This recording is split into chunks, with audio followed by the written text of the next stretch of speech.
أعوذ بالله من الشيطان الرجيم بسم الله الرحمن الرحيم الحمد لله رب العالمين والصلاة والسلام على رسول الله سيدنا محمد وعلى آله وصحبه أجمعين اللهم رب اشرح لي صدري ويسر لي أمري واحلل عقدة من لساني يفقه قولي.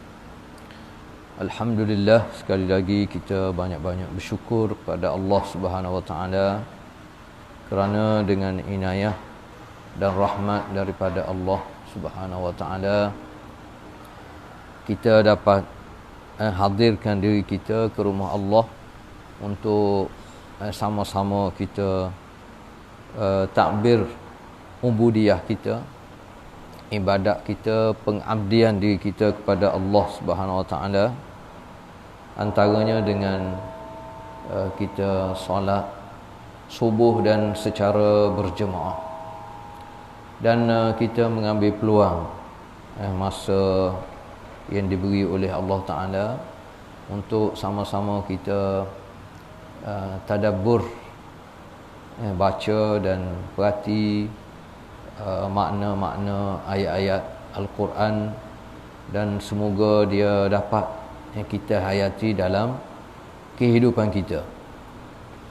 InsyaAllah pagi ni kita cuba sama-sama baca dan tadabbur beberapa ayat daripada surah Al-Alaq.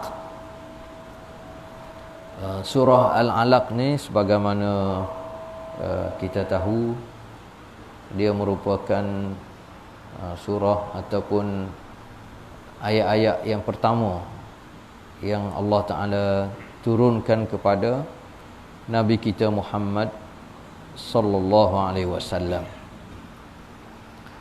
Dan kalau kita perhati, sebahagian ulama dia sebut ayat-ayat dan surah-surah yang awal-awal turun ni, macam surah Al-Alaq, surah Al-Qalam, surah Al-Muzammil, surah Al-Muddathir, surah Al-Fatihah. Kalau kita tengok surah-surah yang pertama, terutamanya surah Al-Alaq, Iqra, surah Al-Muzammil, Ya Ayyuhal Muzammil, dan surah Al-Muddathir, Ya Ayyuhal Muddathir. Tiga-tiga surah ni surah-surah yang awal-awal turun kepada Nabi kita Muhammad SAW. Dia dari satu sudut dia memberi gambaran tentang asas kehidupan kita yang Allah Ta'ala nak tarbiyah ataupun nak didik kita manusia lah. Yang pertama surah Al-Alaq ataupun orang biasa sebut surah Iqra, nah. Surah Iqra. Dia berkaitan rapat dengan asas kehidupan kita. Asas kehidupan kita ni selain daripada makan minum, dia berkait rapat dengan ilmu. Kepentingan ilmu. Sebab tanpa ilmu kita rasa susah sebenarnya kita nak hidup atas muka bumi Allah SWT. Jadi asas penting yang perlu kita manusia faham hidup atas dunia ni dalam pelbagai sudut, dia berkait dengan ilmu. Yang kedua, kalau kita perhati dalam surah Al-Muzammil, dia berkait rapat dengan fungsi utama kita sebagai hamba Allah SWT.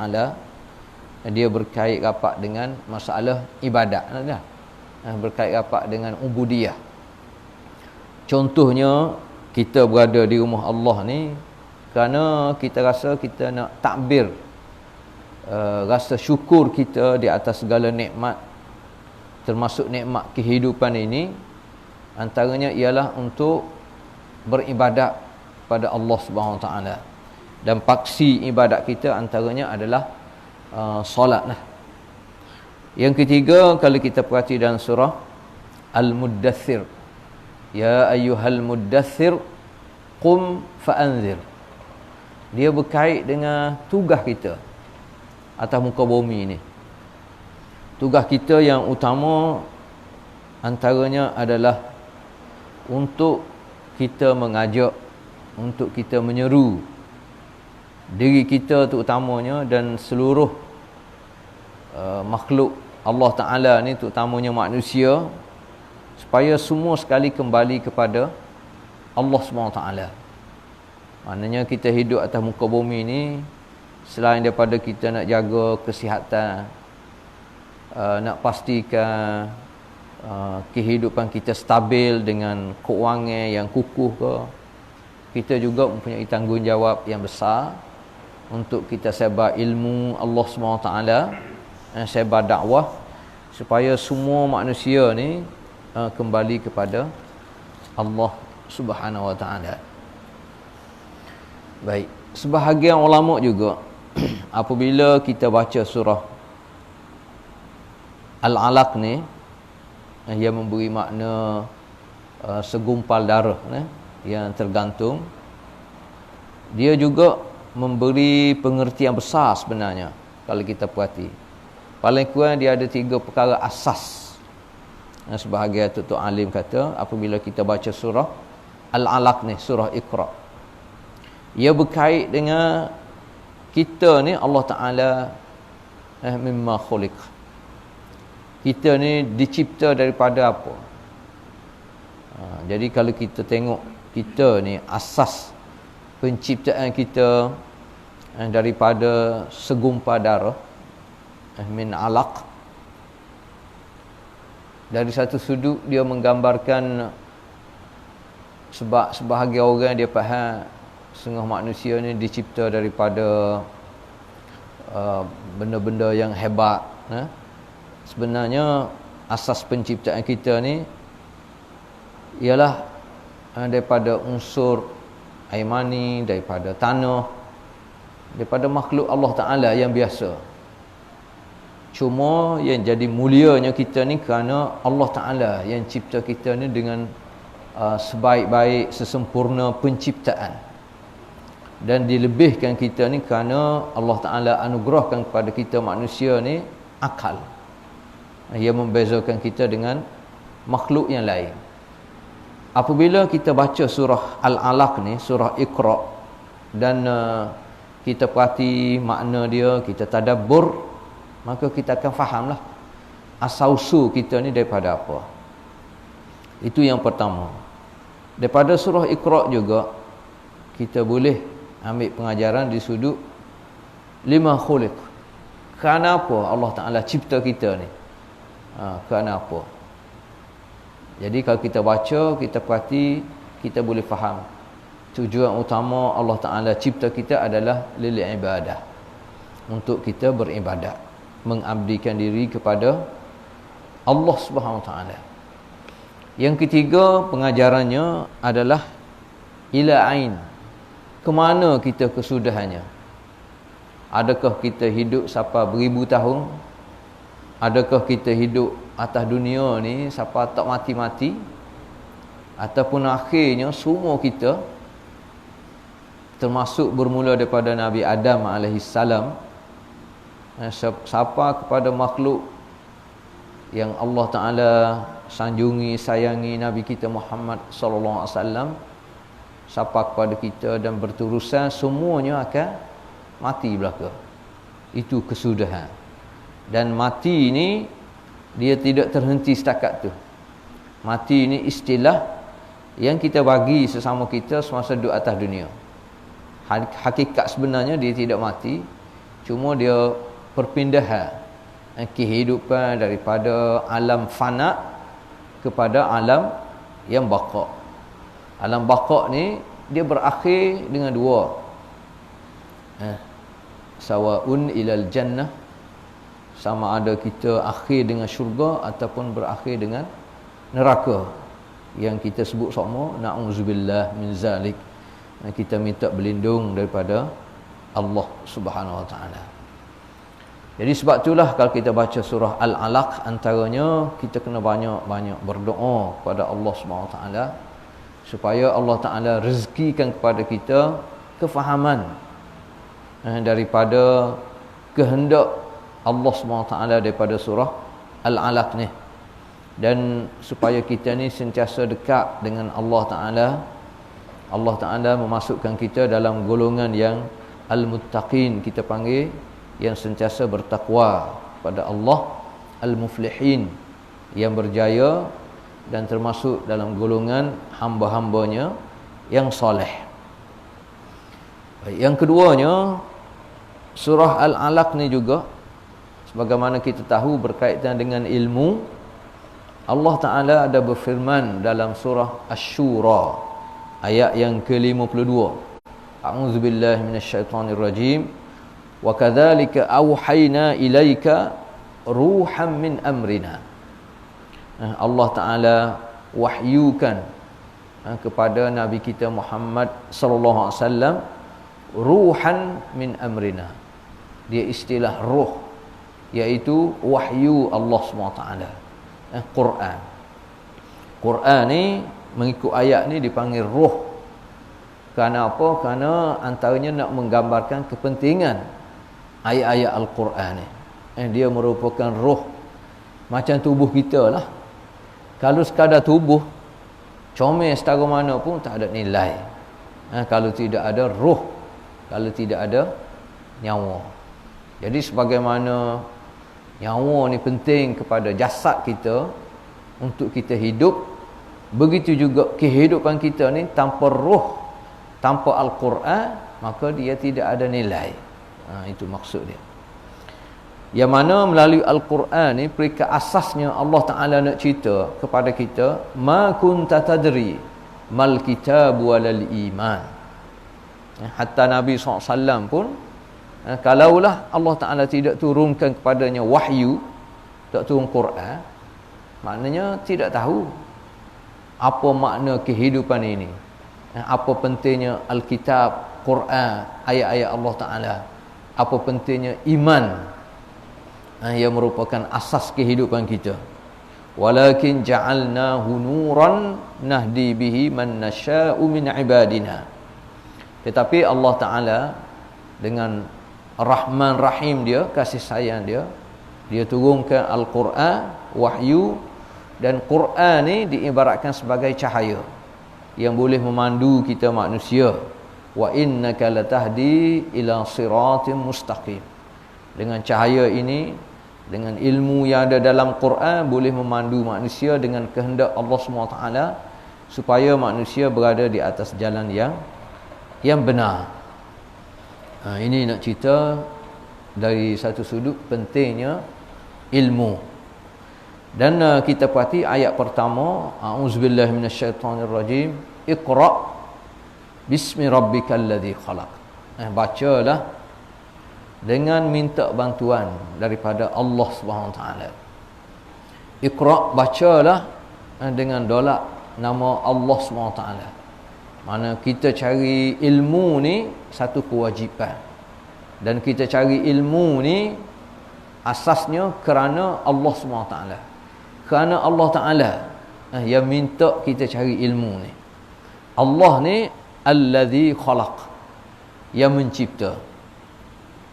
Mencipta kita manusia dan mencipta seluruh makhluk Allah Subhanahu Wa Ta'ala. Kalau kita perhati, kita panggil perhati ni tafakkur ataupun tadabbur, macam mana Allah Ta'ala nak minta dengan Nabi kita sallallahu alaihi wasallam, ya, melalui malaikat Jibril, supaya Nabi baca.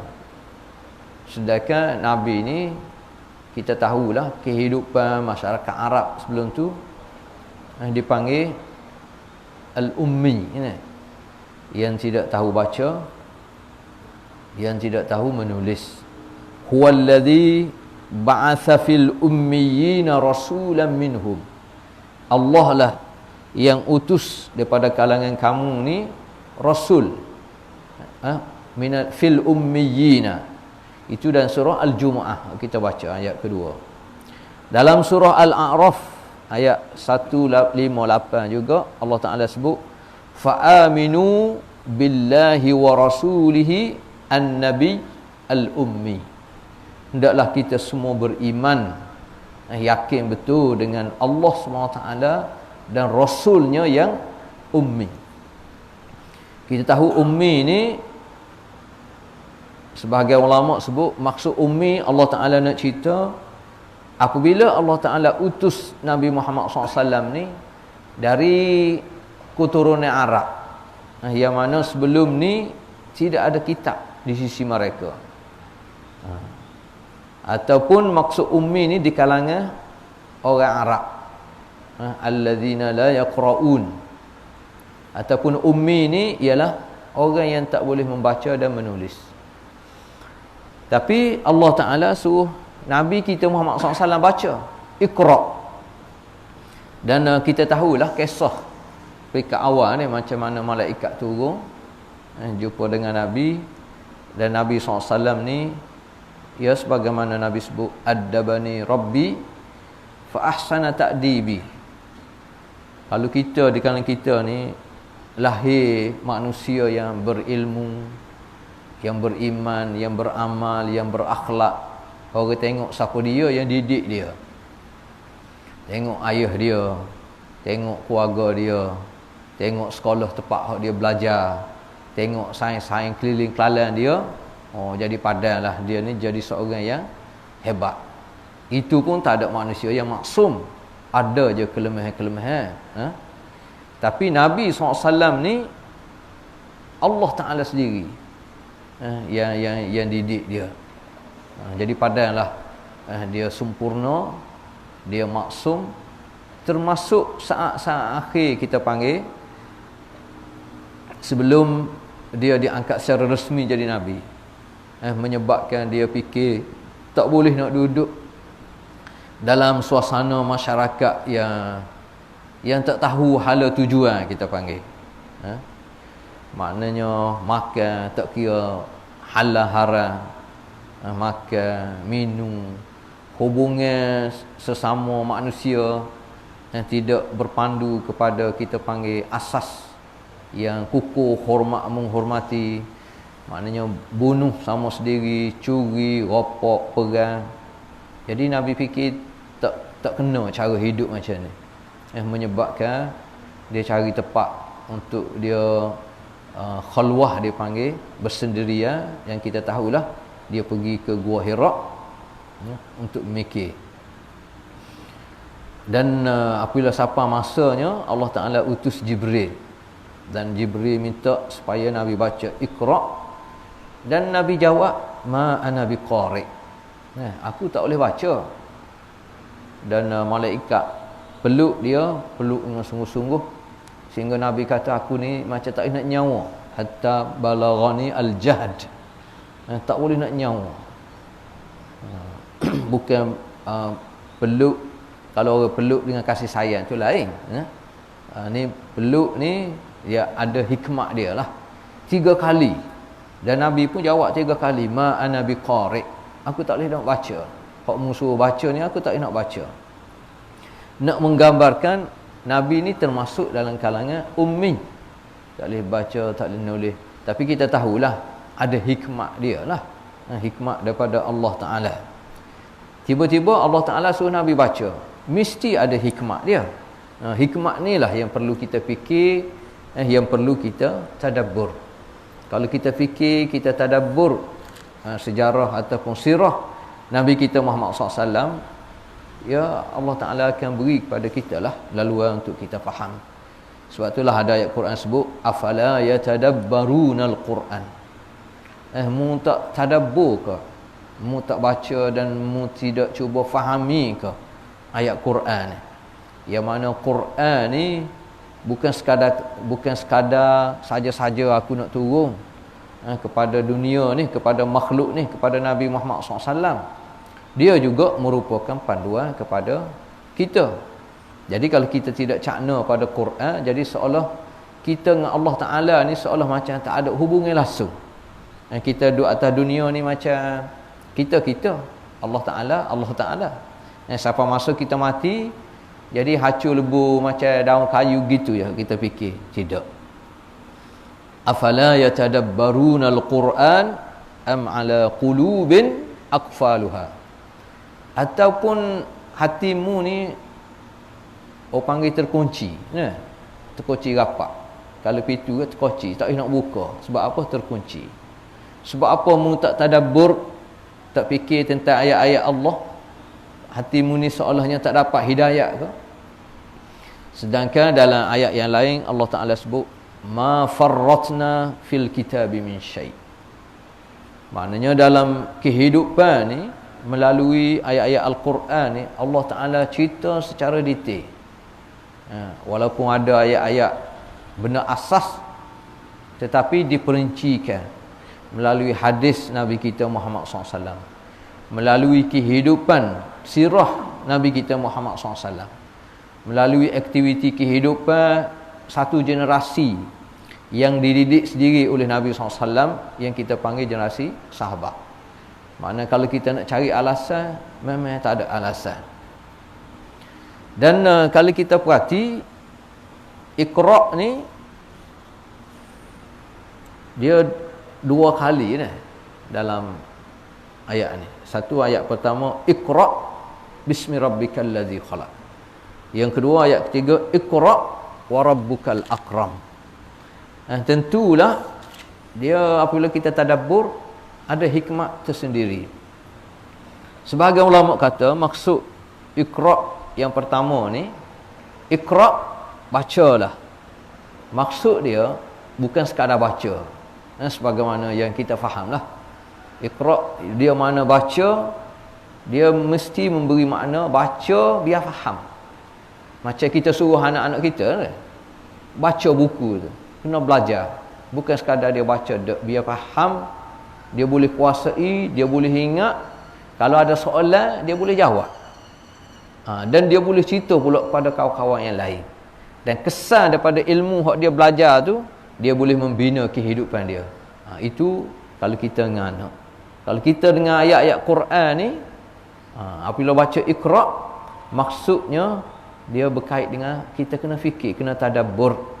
Ma khalaqahullah, penciptaan yang Allah Ta'ala cipta. Sebab kita tahu masa turunnya Iqra', suruh baca, nak baca ke apa? Sebab ayat Quran tak ada lagi. Itu menunjukkan Iqra' ni bukan hanya sekadar baca ayat-ayat Quran, tapi dia juga memberi makna baca segala seluruh penciptaan Allah Ta'ala. Yang Allah Ta'ala cipta kita, yang Allah Ta'ala cipta langit, bumi, air, tumbuh-tumbuhan, binatang, yang semuanya mari daripada Allah Ta'ala, yang kita panggil nikmat yang Allah Ta'ala beri, anugerah ni, wa in ta'uddu ni'matallah la tuhsuha. Ini yang Allah Ta'ala nak minta sebenarnya. Ya, asasnya kepada Nabi kita Muhammad sallallahu alaihi wasallam. Apabila Allah Ta'ala minta Iqra', jadi dia minta kepada Nabi kita sallallahu alaihi wasallam ni supaya perhati. Mesti ada matlamat, mesti ada tujuan. Tidaklah penciptaan Allah Ta'ala ni kita panggil main-main. Saja-saja Allah Ta'ala nak cipta, tak. Mesti ada tujuan, mesti ada matlamat.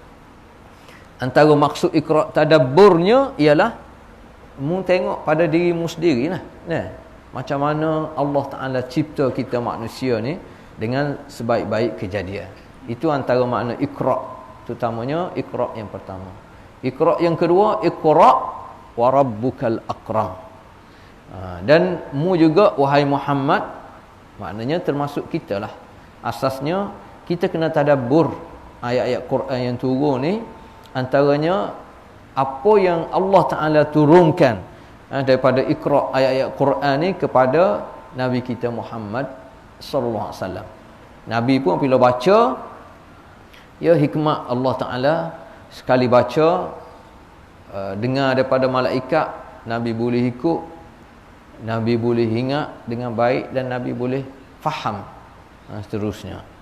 Kita pun apabila kita baca Iqra' ni, Iqra' baca maknanya kita kena perhati kehidupan ni.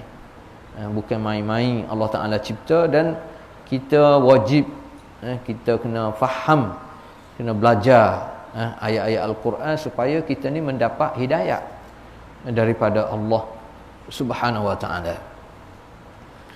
Tentang Allah, tentang penciptaan, tentang tujuan, tentang kesudahan, Apabila kita baca ayat-ayat Quran, Iqra' ni, tadabbur ni, baru dia berkait dengan kita panggil umur ghaibiyat.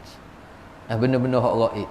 Kita tidak dapat melalui mana-mana buku, mana-mana surat khabar, mana-mana kitab mana pun, mana-mana ilmu, tak boleh kita nak dapat kefahaman yang sebenar tentang perkara ghaib, kecuali mari daripada sumber yang asli, sumber yang sebenar, iaitu daripada Al-Quran, yang mari daripada Allah Subhanahu Wa Taala.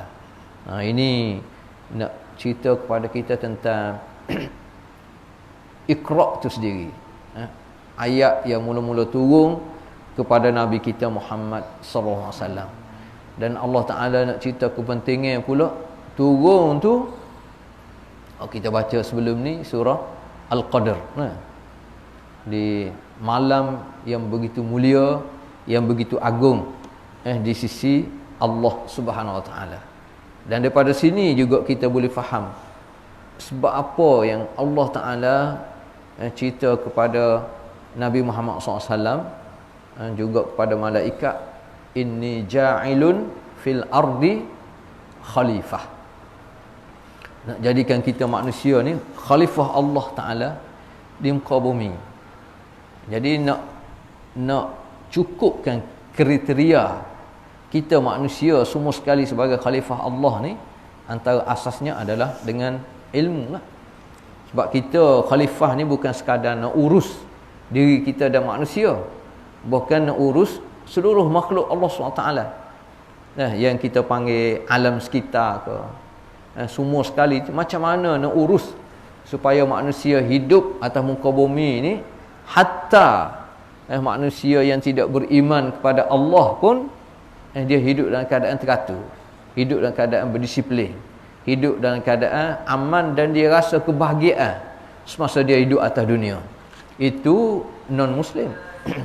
Apatah lagi bagi manusia yang Muslim, yang beriman kepada Allah SWT, lagi-lagilah perlu hidup atas muka bumi ini berpandu kepada ilmu yang ada dalam Al-Quran.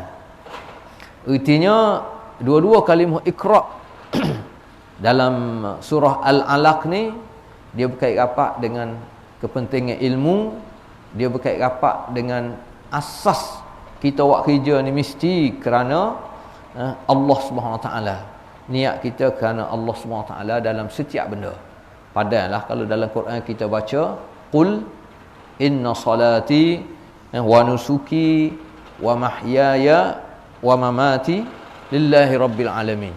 Mana kita berikrar sama, kita berjanji kepada Allah, semaya aku, segala amal ibadat aku, mana bukan semaya, asasnya semaya, kita bayar zakat ke, kita tolong orang ke, kita cari ilmu ke, kita sebar ilmu ke, kita didik anak-anak kita ke, kita bagi ilmu kepada anak bangsa kita ke, kita buat kerja apa saja ke, wa nusuki wa mahyaya wa mamati, hidup aku mati aku lillahi rabbil alamin, awwalul muslimin. Dan kita sentiasa berjanji kita ni biarlah termasuk golongan yang mula-mula sekali menyerah diri kepada supaya kita faham maksud Iqra' yang Allah Ta'ala nak tu. Dia berkait dengan kita baca, kita tadabbur ayat-ayat Al-Quran, kita tadabbur penciptaan Allah Subhanahu Wa Ta'ala, kedudukan semua sekali. Baik, dan kita perhatilah daripada sini, kalau kita boleh faham betul-betul apa punca umat Islam sekarang ni lemah. Situ. Kalau salah seorang ulama daripada India tu, Abul Hasan An-Nadawi, madza khasiral alam bin hitatil muslimin, apa yang dunia ni rugi, bukan setakat orang Islam, dunia ni rugi kerana kemerosotan, kerana kelemahan orang Islam, bukan kelemahan Islam. Islam tu memang sempurna lah sampai ke hari kiamat, maknanya sebab mari daripada Allah Ta'ala. Yang lemah ni bukan kerana Islam, bukan ada kecatatan dalam Al-Quran, tapi kelemahan umat dia, penganut dia. madza khasiral alam bin hitatil muslimin. Antara punca utamanya kerana ilmu. Kerana ilmu. Kalau kita perhati, manusia kadang-kadang dia fikir kalau dia boleh hidup dah, boleh makan, boleh minum, boleh memenuhi kehendak apa yang dia fikir, jadi dia rasa dah cukup. Sedangkan dalam Islam ni awal-awal lagi Allah Ta'ala nak ajar supaya kita ni cakna pada ilmu. Dan ilmu ni dia kena gabung sekali. Bukan sekadar ilmu yang ada dalam Al-Quran, dalam hadis. Ilmu berkait dengan kehidupan, ilmu berkait dengan penciptaan. Semua sekali yang kita panggil ilmu yang boleh beri manfaat, semua sekali penting. Dan dia kena ada gabungnya sekali. Ini Iqra. Sebab itulah apabila kita sebut Iqra, dia berkait rapat juga dengan anugerah daripada Allah Subhanahu Wa Taala. Kerana Iqra ni lah, maka Allah Ta'ala cipta kita ni sebaik-baik penciptaan, sebaik-baik kejadian. Kerana Iqra ni lah Allah Ta'ala beri anugerah kepada kita, anugerah penciptaan akal yang Allah Ta'ala tidak beri kepada makhluk yang lain. Dan daripada Iqra dan akal ni lah Allah Ta'ala beri kepada kita nikmat al-iradah, rasa berkehendak, berkemahuan kita panggil. Kalau tidak ada dalam kehidupan kita ni rasa kehendak, tak rasa nak makan, tak rasa nak urus kehidupan kita supaya lebih baik, jadi kita tengok macam orang tak ada akal ni, yang dipanggil orang gila kan. Maknanya sebab akal dia tidak berfungsi. Jadi macam mana kalau apabila manusia ni, apabila akal tidak berfungsi, orang gila, orang mabuk, nah, jadi tak ada beza antara manusia dengan kucing, antara manusia dengan lipah, antara manusia dengan katak. Kerana apa? Kerana akal dia tidak berfungsi. Jadi inilah kekuatan apabila Allah Ta'ala turun Iqra ayat yang pertama ni, Allah Ta'ala tahu dah tak ada makhluk yang boleh memahami kehendak Allah kecuali manusia. Kerana manusia ni Allah Ta'ala bekalkan anugerah kepada dia dengan akal. Dengan akal ni lah juga, dengan Iqra ni lah manusia ada al-iradah dia panggil. Dan dia ada hurriyah al-ikhtiyar, kebebasan memilih. Ini pun satu lagi kekuatan, kelebihan anugerah Allah Ta'ala. Masa duduk atas dunia ni kelebihan kita. Sebab itulah kita perhati antara yang manusia rasa seronok hidup ni kerana dia ada kebebasan memilih. Dia nak duduk mana, dia nak kerja gapo, dia nak pilih warna apa, dia nak pilih kereta hak jenis macam mana, nak buat rumah bentuk desain macam mana. Itu orang panggil kepuasan. Kepuasan ni lah dia ada dalam anugerah akal, dia ada dalam makna Iqra tu. Dan Allah Ta'ala tambah lagi supaya kita apabila kita pilih yang betul, yang tepat, dia panggil unsur fitrah. Unsur fitrah. Jadi akhirnya manusia ni apabila nak milih, akhirnya dia kembali kepada fitrah dia. Apabila fitrah, semua manusia tidak akan silap. Manusia nak pilih kehidupan ni sama lama atas dunia ataupun ada lagi kehidupan. Fitrah akan jawab, memanglah kehidupan atas dunia ni sedap setara mana pun, dia berakhir dengan kematian. Manusia semua akan dibangkit semula di hari kiamat kelak, di hari akhirat kelak. Itu fitrah akan jawab. Kalau kita tanya fitrah kita macam mana cara yang terbaik, tidak ada jawapan kecuali hidayah daripada Allah Subhanahu Wa Taala. Manusia kena kembali kepada Al-Quran. Sebab itulah kita baca Quran ni mati dulu, tak habis lagi hikmat, hidayah, ilmu, maklumat yang kita akan dapat daripada Al-Quran. Sebab itulah kita tengok Iqra. Apabila kita baca Iqra di sudut bahasa pun macam orang panggil qara'tul kitab, qara'tur risalah. Apabila aku baca dah kitab ni, baca dah surah ni, surat ni, maksud apa dia? Maksudnya kalau kita dapat surat ke, kita baca apa-apa pun, bila qara'tu, aku dah baca, maknanya dia boleh kuasailah secara umum.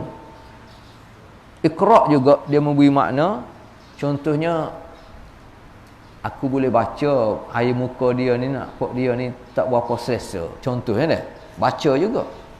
Baca, kita tengok air muka dia ni, nampak dia ni nak marah ke apa ni, tak bagi duit ke, anak-anak kita kan kita boleh baca dah, baca juga. Ataupun kalau dalam bahasa Arab, qara'tu ahlaha assalam, kita pergi satu tempat, maknanya dalam bahasa Arab dia panggil, aku baca kepada penduduk dia assalam. Contohnya kalau kita nak pergi Mekah, nak buat umrah, kena buat haji, biasa kata salam lah pada Nabi tu dia, baca salam. Kita pun apabila sampai sana, kita himpun semua sekali 10 orang ke 100 orang ke, kita baca assalamualaikum ya Rasulullah, kita niat, kita baca lah dah, baca beri salam. Itu antara makna qara'a, iqra'. Artinya kalau kita baca ayat Quran ni iqra', kita kena faham iqra' sebagaimana yang kita sebut tadilah. Baca ayat-ayat suci Al-Quran, baca segala penciptaan yang Allah Ta'ala cipta kepada kita. Pada kita tengok tentang diri kita ya deh, nak faham makna iqra' tu, tengok diri kita je, begitu sempurnanya. Sebab itulah kalau ada kecacatan sikit ya, tak selesa selalu kehidupan kita dah. Sakit perut ke, pening ke, tak lalu makan ke, ikutlah apa-apa pun, jadi tak selesa selalu. Iqra' bismi rabbik, dan kita baca pula, cari ilmu pula mesti kerana Allah Ta'ala, dengan bantuan daripada Allah Ta'ala. Sebab itulah kita kena sentiasa minta, Allahumma inna nas'aluka, antaranya ilman nafi'a. Kalau kita minta daripada Allah banyak-banyak daripada sihat, segar, dapat hidup dengan baik, adalah ilmu. Dan ilmu pula ilmu yang bermanfaat, asasnya daripada Quran dan pada mana-mana yang boleh memberi manfaat kepada kita lah. Baik, Allah Ta'ala tengok dalam ayat ni, Iqra' bismi rabbikal ladzi khalaq. Kita cari ilmu, nak tahu tentang kehidupan ni, kerana Allah Ta'ala, siapa dia Allah Ta'ala? Alladzi khalaq, yang mencipta. Sebahagian ulama sebut, boleh Allah Ta'ala sebut Iqra' bismi rabbikal ladzi la syarika lak, la syarika lah. Contohnya, mu kena baca, mu kena cari ilmu, mu kena tadabbur, mu kena faham Allah Ta'ala cipta kamu atas dunia ni tujuan apa, dan semua sekali kita buat kerana Allah. Siapa dia Allah?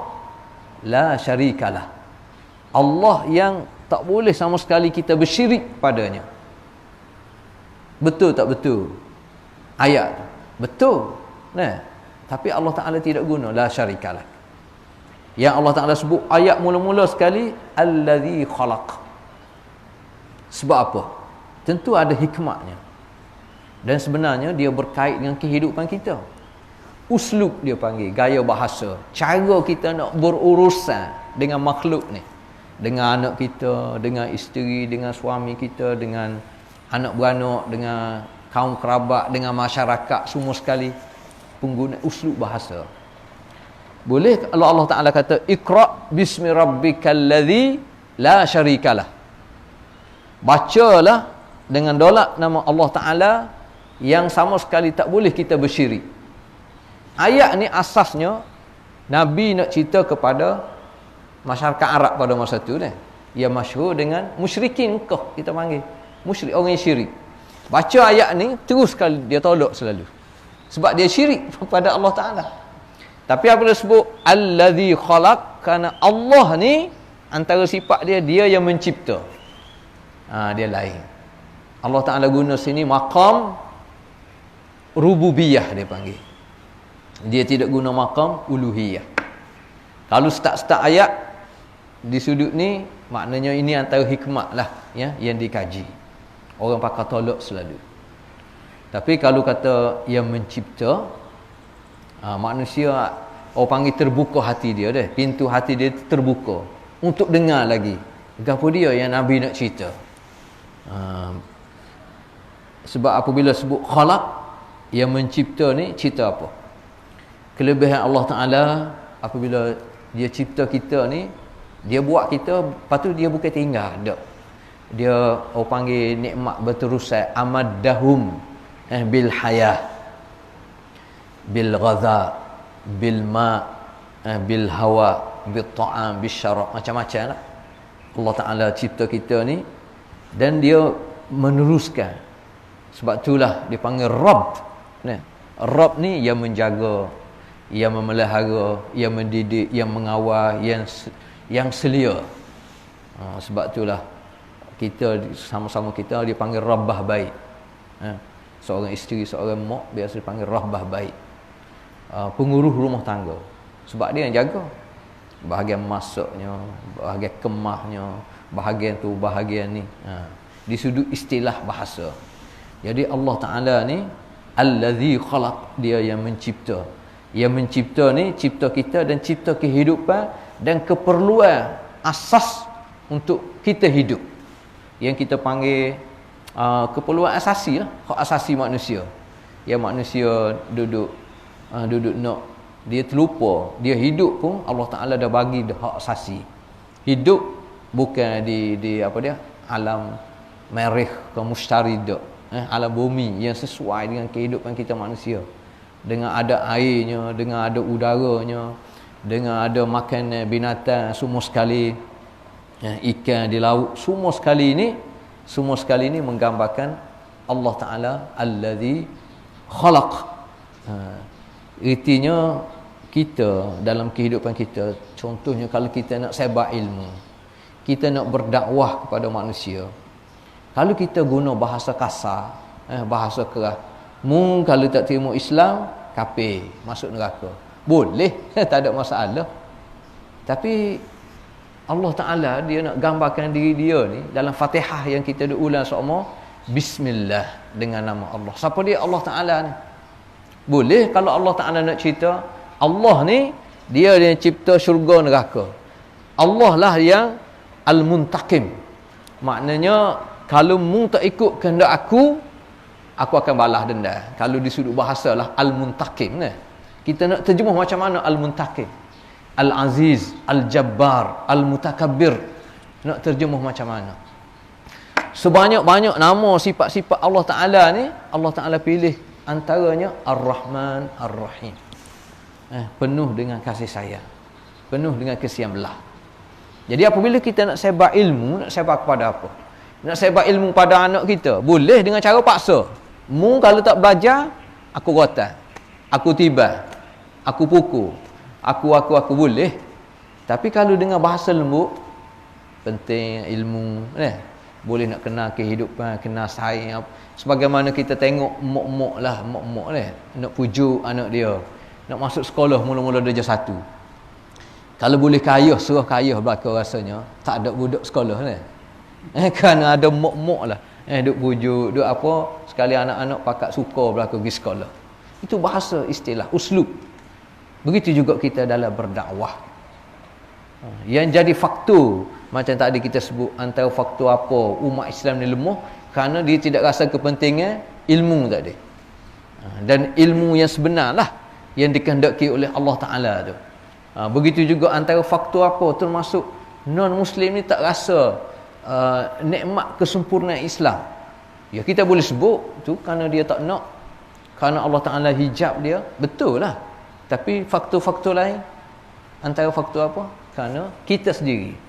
Jadi apabila kita baca Iqra' ulang semua ni dengan harapan berlaku perubahan, orang panggil terbuka minda kita terutamanya, termasuk dalam cara kita nak menyampaikan ilmu, nak menyampaikan kesempurnaan Islam ni. Kalau kita panggil dakwah ilallah. Iqra' bismi rabbikal ladzi khalaq. Baru satu ayat. Kita kena sambung minggu depan pula lah.